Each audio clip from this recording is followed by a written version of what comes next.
어떻게 치료를 해보면 좋을지 하나하나 설명을 해주시면 좋을 것 같아요. 네, 가장 좌측에는 전체 틀니, 네. 중간에는 임플란트 틀니, 그리고 맨 오른쪽에는 전체 임플란트인데요.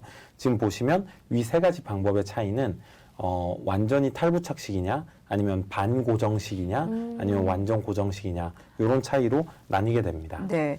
근데 아무래도 비용면으로 보면 부착이 되지 않는 틀니가 네, 네. 비용이 덜하지 않을까라는 생각도 드는데요. 왜냐면 네. 비용 부담 분명히 있으실 수 있거든요. 맞아요. 비용만 보면 예. 처음에 드는 비용은 틀니는 틀니만 제작하니까 훨씬 덜 들 수 있겠죠. 그런데 이제 말씀하시는 도중에 또는 먹는 도중에 적합도가 떨어진 네. 전체 틀니는 가끔씩 탈락하는 일이 발생하기도 합니다.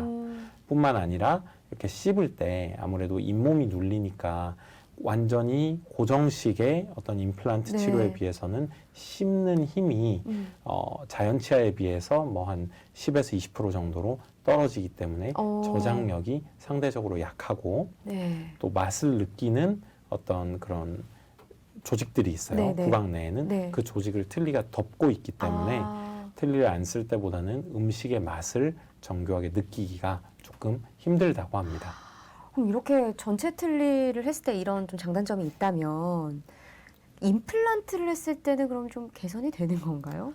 이 임플란트를 하게 되면 치조골에 임플란트가 바로 매입이 돼서 그 임플란트가 씹는 힘을 감내하는 것이기 때문에 훨씬 저장력이 세서 네. 자연 치열과 거의 흡사하다고 합니다. 네. 뿐만 아니라 유지되는 방식이 고정식이기 때문에 씹을 때 말씀하실 때 일단 움직이지 않잖아요. 내 치아는 움직이지 않아야 되는 거잖아요. 그렇죠. 불편하지 않죠. 신경 쓰이지 그렇죠. 않고. 그렇기 때문에 훨씬 더 자신감이 있고 항상 치아를 생각하고 말씀하신다면 실은 얼마나 불편하겠어요. 그렇죠. 그런 부분이 아무래도 고정식 전체 임플란트의 장점이 아닐까 생각을 해봅니다. 이렇게 들어보면 전체 임플란트를 하는 게 어떻게 보면 가장 좋은 방법이 아닐까 싶기도 합니다. 네. 그런데 우리 치아 개수가 사랑니 빼고 나면 한 28개 정도 되는 걸로 알고 있는데 네네.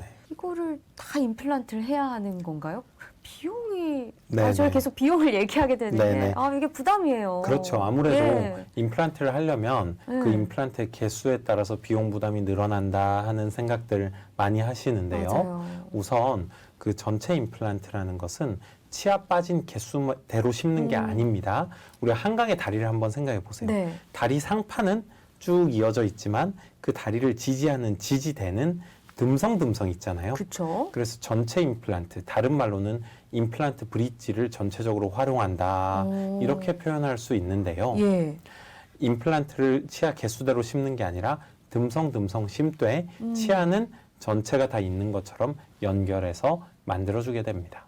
아래쪽 같은 경우에는 환자의 상태가 아래턱에 어금니 쪽에 뼈가 많지 않았어요. 네. 그래서 앞쪽에 5개 정도의 임플란트를 배치하면서 충분히 어금니까지 형성해주는 네. 즉 소수의 임플란트를 널찍널찍한 간격으로 심은 그런 증례고요. 예. 우측 같은 경우에는 지금 잘 보이지는 않지만 아래쪽에 치아가 전부 다 있었어요. 예. 그렇기 때문에 위에도 14개의 치아를 전체 회복해주기 위해서 충분한 10개의 임플란트를 식립한 경우입니다. 네. 이처럼 환자의 경제적 사정 그리고 뼈의 두께 같은 임상적 상황에 네. 맞는 진단과 치료 계획 수립이 가장 중요하다고 하겠습니다.